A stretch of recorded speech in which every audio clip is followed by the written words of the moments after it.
Factory আজকে বড় একটা ঘটনা ঘটে গেছে। বড় ঘটনাটা কি দেখবেন? এই দেখেন অবস্থা। মানে 15 জোড়া তাঁত আছে আমাদের ঘরে। 15 জোড়া তাঁতে রাত্রে চোর ঢুইকা মিশিংয়ের বাঁশপাতি খুলে নিচে সম্পূর্ণতে না এইভাবে কাইটে থিয়ে গেছে। মানে একটাতে নাও ভালো নাই। এই দেখেন, একটাও ভালো নেই, সম্পূর্ণতে না এইভাবে কাইটে থিয়ে গেছে। সাথে শুধু একটা জিনিসই খুলে নিছে, আতার এই যে তোমার একটা পিতল থাকে, সেই পিতলটা করে নিয়ে গেছে খুইলা প্রতিটা মেশিনে দিছে। শুধু এই পিতলটা করে খুলে নিছে।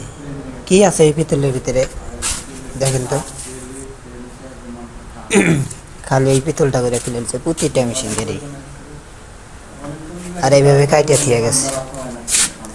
এই পিতলটা রাখছে, এটাও আছে, এটাও কাইটে নিয়ে গেছে। এটার পিতল আছে, এটা একটা নিয়ে গেছে।